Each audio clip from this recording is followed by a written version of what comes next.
Hi, so I'm Clare and I'm sharing some of my experiences and I guess sprinkling some tips and hoping that some of my sharings will benefit others as they navigate different life situations. Mine's a stage 3 aggressive breast cancer.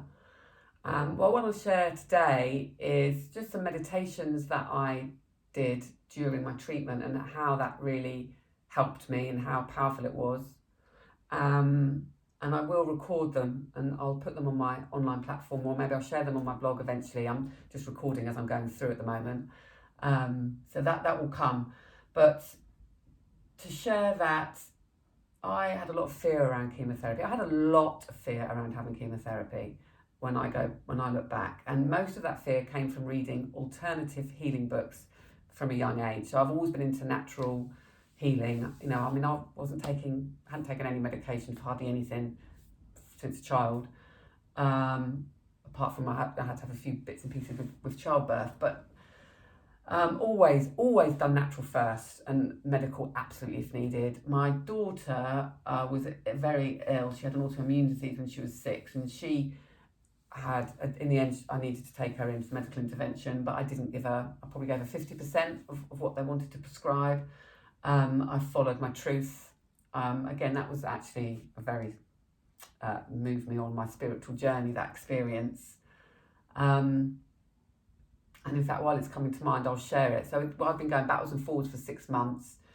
So she had HSP, henoxylon impurpura, and it affected her kidneys. So she had a kidney biopsy and she had flare-ups, and she had infections that her body couldn't deal with because her body was attacking itself, and she was in and out on lots of antibiotics because of the infections. And then her iron count dropped, and and I could really see throughout this, how the medical profession is set up. That I've been around natural health all my adult life. So I've always known with Mind, Body, Spirit, and I've always known that in the medical field, in the Western field, it's a pill for an ill. They have a list of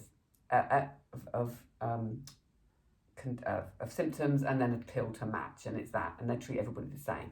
Whereas in the Eastern methodology, and yoga and acupuncture, they're looking at the whole, and they're recognising energy, body, mind, spirit. We're all everything's interconnected. You can't separate it.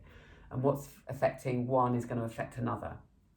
And that it's really about bringing everything into balance and alignment, which is why a spiritual path is so powerful when you're going through any imbalance, physical or mental or emotional. But what happened with my daughter is that, obviously applying power of positivity the whole way through, lots of positive emotions. I used to say to her affirmations, and I'd say every day and everywhere you're getting better and better. And then it got to a point where I think it was the amount of medication she was on, and then she started taking some of her iron count, and then she was violently ill. And I just looked at her. She'd lost a quarter of her body weight, and she was very, very. She didn't sleep very well at night. I mean, it would be up and down, but there'd be numerous nights where we would have stuck books on top of her legs and sit on the books, and she needed pressure. She wanted pressure on her legs, and I'd try and be really positive, and me and my ex at the time would take it in turns to go in, and then and I'd sort of stand outside the door and wipe the tears off my face, and then I'd be like, right, I'll go in, and I'd be put on the whole, everything's okay, you're going to be fine. And then actually one night, she said to me, Mum, how long is this going to last? And rather than say, oh, don't worry, it's going to be okay, I just put my arms around her, put my head on her shoulders, and she put her head on mine, and I just cried, and I said, I don't know, I just don't know. And I just kind of reached this, maybe a place of acceptance, or just, I was probably up until then sort of, yes, I've got to be positive, and it's going to be okay, and it's going to be all right, and I've got to put on this brave, And actually, when I surrendered and just thought, what, I don't know, and just was honest, I don't know, and actually cried and felt the the torment of not knowing, of being up and down, of one day being able to walk, the next day not, the one day being at home, the next day being in hospital, being sent to London, and all that, that surrendering to all of that. I went back to bed and I lied down and I just tuned in. I was going to church at that point, and I tuned in and I just said, I give up. Can you please just show me what I need to do? I give up. This is too much for me right now. Can you please show me what I need to do?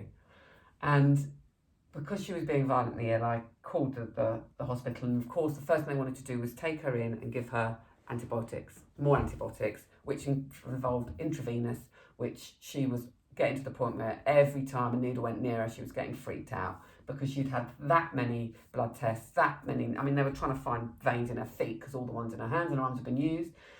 It was getting to the point where I would let them put a needle in me to show her, look, Jemima, Mummy can do it now, you do it. So she understood. They were great at the hospital at trying to distract her, but it just got too much. And I believed intuitively that what had caused her illness or her being sick was medication, not her condition. And throughout, I had learnt to be more vocal than I would have done in my previous years, because I had another situation with my pregnancies that taught me to, not just to express my truth. And it takes a lot. It takes an awful lot to express your truth in the medical profession, because we are taught from a young age that the doctor knows best, the doctor's right, and the doctor knows more than you. And I learned from a pregnancy that sadly ended in a stillbirth that wasn't the case, because I knew better at that. Now I look back, I absolutely knew, and I asked, and things weren't checked properly, and it led to a stillbirth. So from that experience, when my daughter was ill, when the medics were kind of doing their job as best they can with the best intentions, I just very gently would say, actually, I'd rather you didn't. For example, they wanted to wake her up in the middle of the night to change her cannula from one arm to the next, because it was starting to go back into the vein pots, and they wanted to do it at 4:00 in the morning. And I said, actually, I'd rather you wait till 7, because she wasn't sleeping hardly at all. So when she did sleep, I wanted her to sleep, because I know sleep is nutrition and healing. And she said to me, well, I'll have to check with my senior. And I very kindly said, you can check with her if you like, but I'm not giving you permission as her mother. And I would never have said that, ever, how many years ago, because I'd have been so scared that I was going against what somebody suggested and recommended, and I'd feel bad. I would have felt bad, and I did it. And even doing it was stepping out of my comfort zone. It wasn't easy to say it. It was out of my comfort zone. But when it's your daughter and you're the mother and you've been through stuff, it gives you that confidence. And they didn't wake her up, and she slept through till 7, and then they did it, and it was fine. So these are things and I've been doing that's an example, and I'll share the one I was getting back to, but I've been doing that all the way through my cancer treatment as well. So you're not at the mercy of the medical professions. You're in relationship with them. Again, just like when you teach yoga, you're in relationship with your students. It's not you telling them what to do. So this is where you can empower yourselves as well. But what happened was, when they told me to go back in to give her a cannula, I knew that was going to freak her out. It was going to increase her stress levels. She had so many drugs inside her. Did she actually need to go now and have it? Anyway, I was in the car on the way to the hospital, and I got to some traffic lights not far from home, and something inside me said, Claire, turn around and take her home. So I did.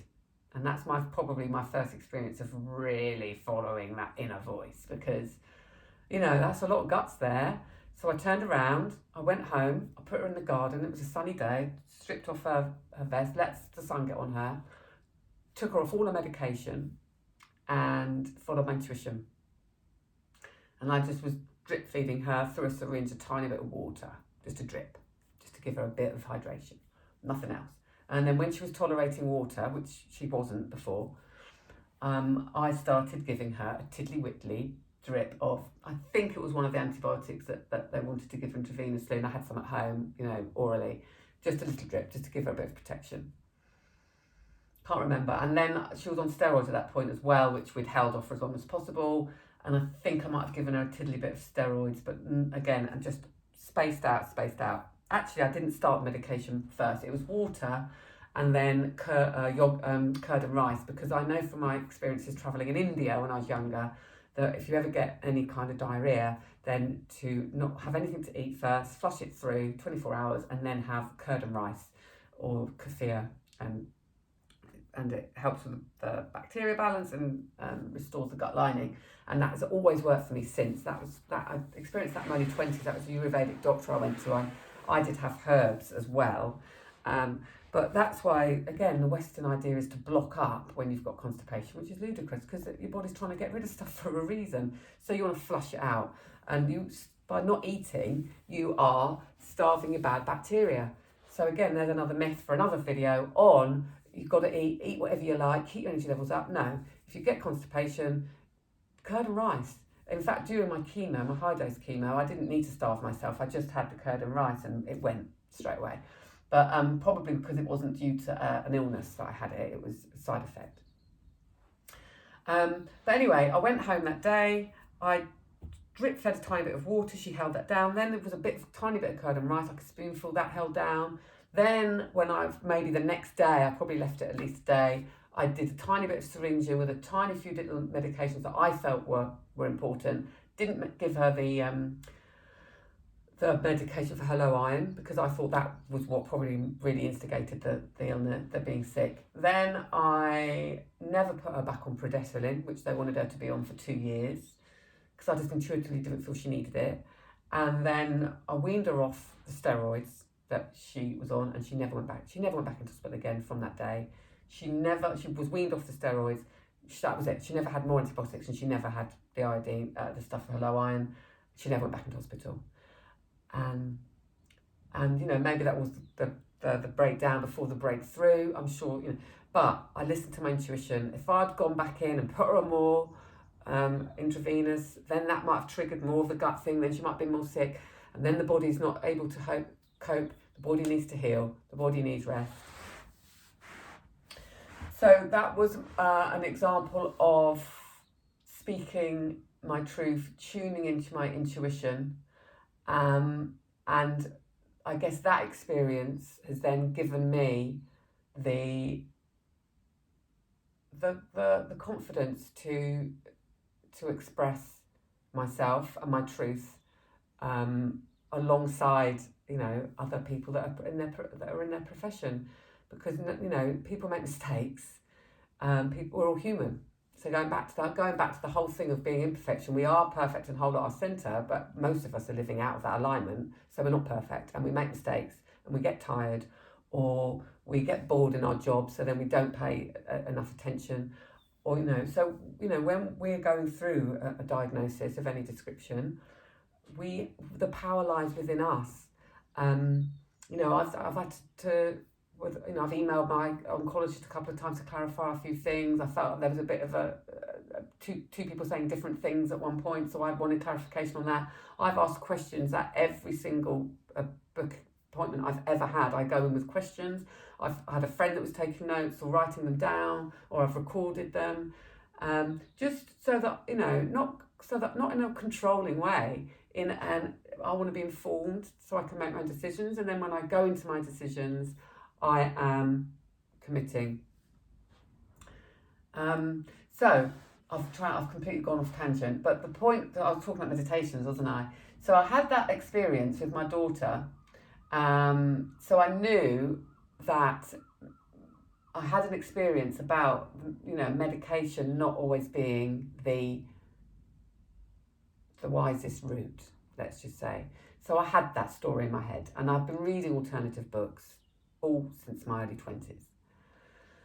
So when it came to my diagnosis, and even then I thought it'd be an early stage, and I would just do natural for 3 months and then go and get it checked again to see. And I would have done that if it had been a stage 1 or 2, or if it wasn't aggressive, but it was. So I had to reevaluate where I stood and what I believed. And I'm really glad I did. I was tempted to do the 90 days, but actually during my testing, my cancer grew and I could feel it grow. And people on the alternative side would say to me, well, how do you know? How do you know that it hasn't got shrunk since you've, how do you know? Because I can feel it. So I knew. And also tests showed that it had spread into multiple lymph nodes. Now, and I don't believe the medical professions are lying to us on purpose. I don't believe, that's my truth. I believe they're there with the best of intentions, and they're just following their protocol, but they're following it as best they can. So I don't feel like anybody's saying it's bigger than it is to get you to have more drugs because they make more money out of it. I do believe that there's going to be a whole load of rubbing each other's backs going on in the pharmaceutical industry and patent season for money, to make money. I absolutely think that happens. But in terms of some of the treatments they offer being very effective, that is true. There's no getting away from it. And in terms of them wanting to do their best for you, that's the intention. But humans make mistakes, or humans have got their own projections that they project onto you. So we have to be conscious of that and make our own minds up, which we can do when we're coming from a place of empowerment.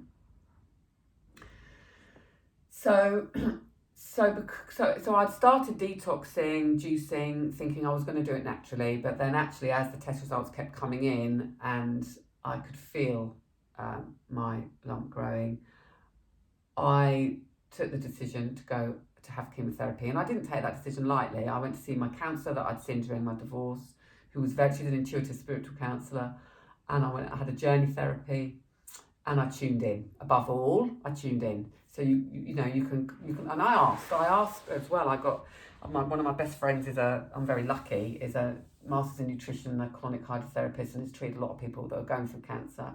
He said he would. I spoke to somebody else who very kindly gave up their time to speak to me very soon after my diagnosis, who came from a scientific and a holistic background. He said he would. And I also listened to people who had different opinions, who wouldn't, and I had books of people that wouldn't. So I just took a step back. I wasn't coming from a place of fear.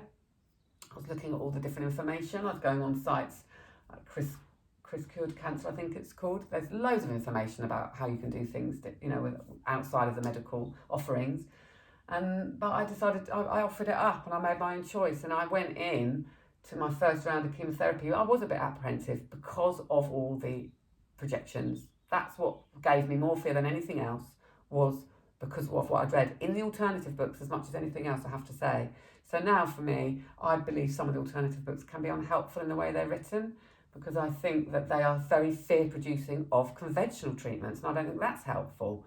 And I don't think fear of the medical side, so fear of doing medical or fear of doing alternative is helpful. Any fear is producing the stress hormone, a stress response, which is inflammatory and which is cancer causing, so cancer promoting. So anybody who's presenting any information to you and it's come from a place of fear, from my experience, isn't helpful. So one little tip would be to try and avoid anything that instigates fear.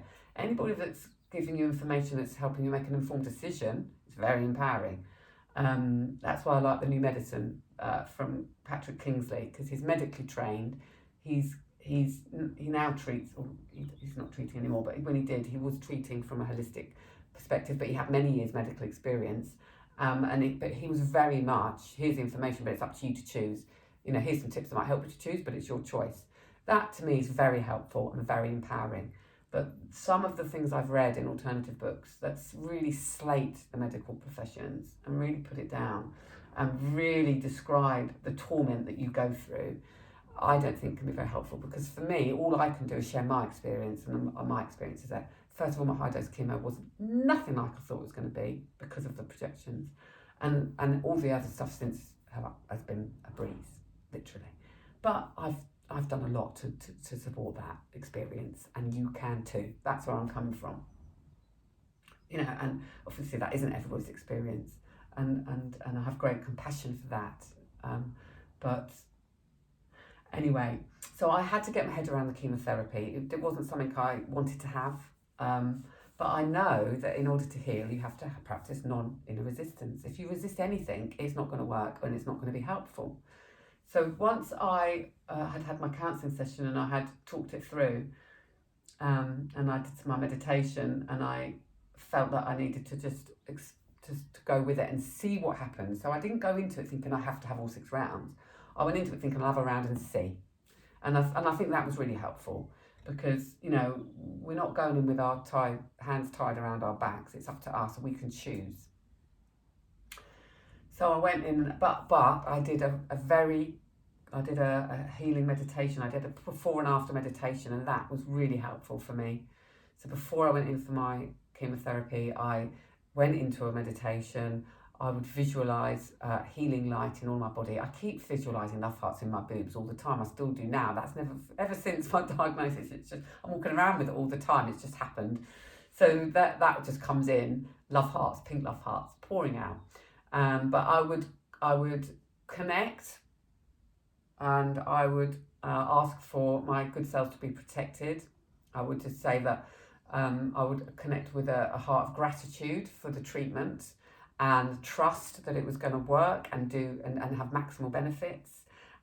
Gratitude that I had access to it, and I would also pray that the treatment would go without any adverse reactions.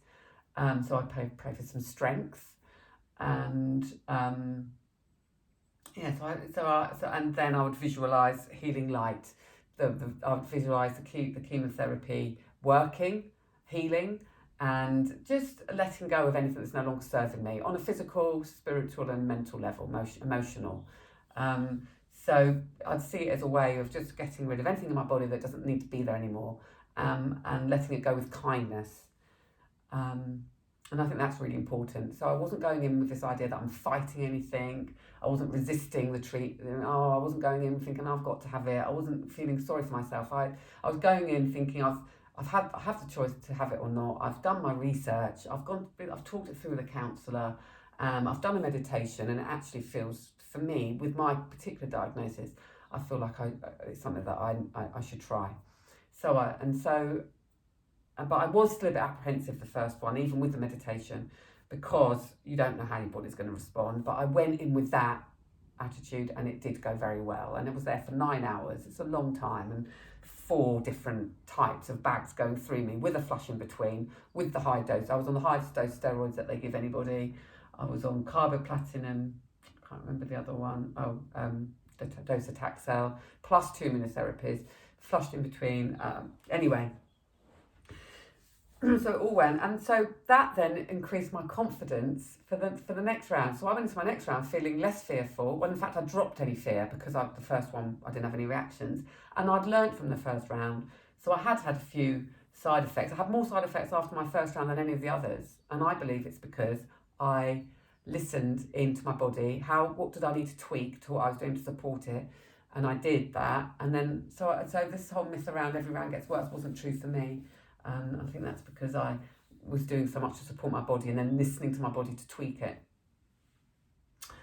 And I'll share the side effects I did get and how I mitigated those on another video. But I also did a meditation after my chemotherapy to flush everything away. So it's like I visualised myself turning on a shower and washing away all of the side effects of the medication, all of the cells, the damaged cells in my body, anything that was causing a disalignment. I visualised myself washing it all away, and then just pure light coming into my being. So just being left with good cells and calling in protection for my cells, trusting that my body was going to be able to replenish the good cells, and then just visualise myself turning off that shower.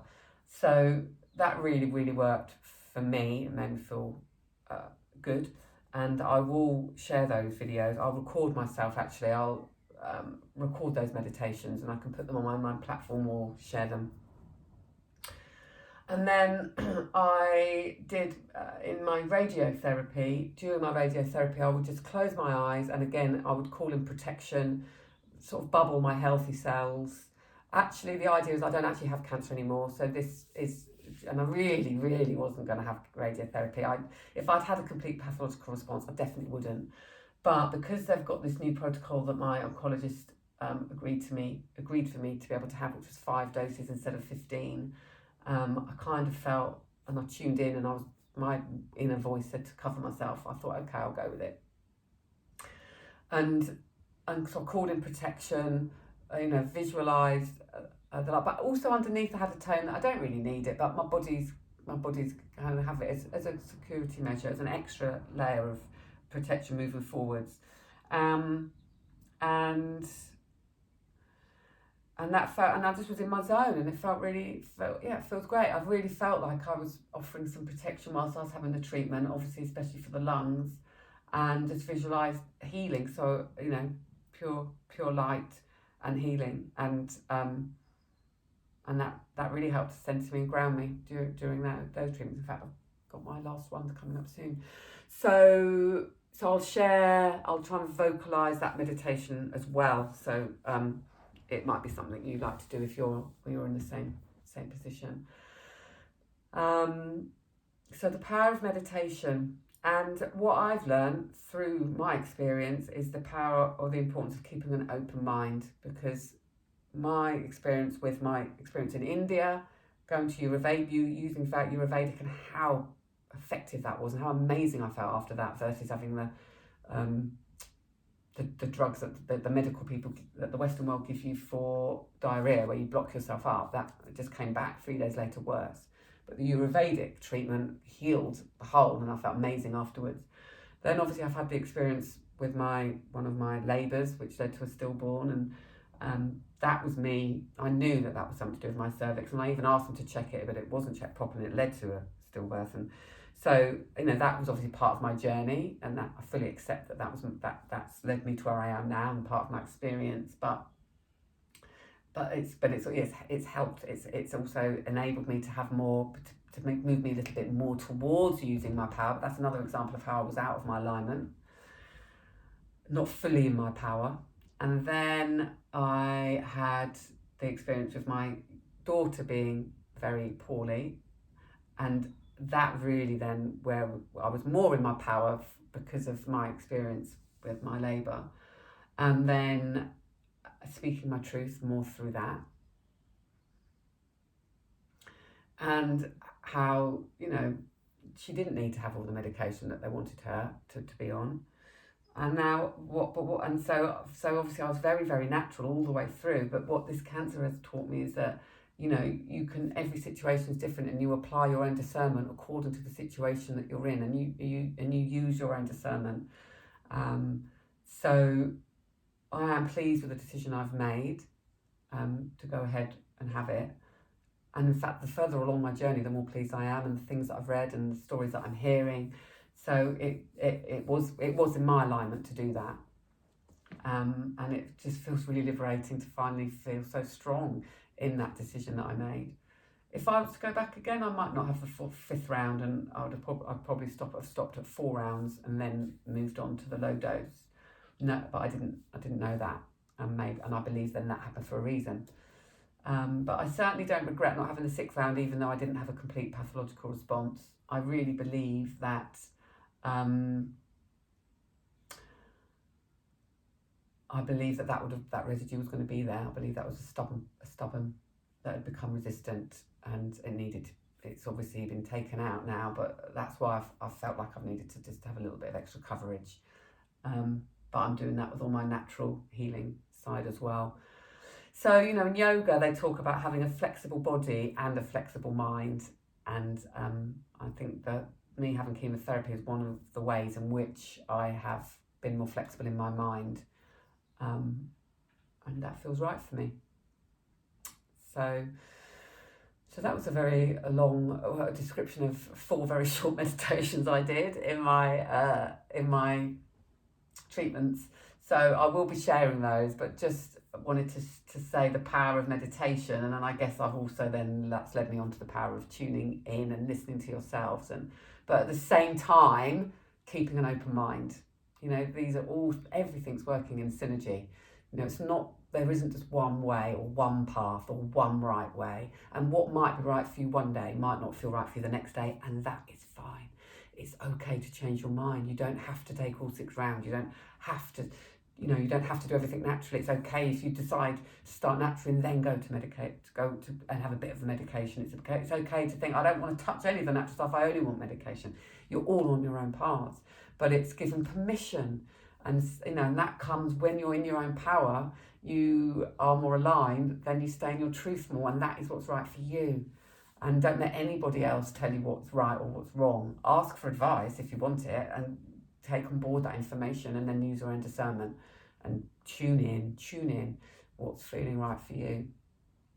So I hope that helps, and look forward to connecting with you soon.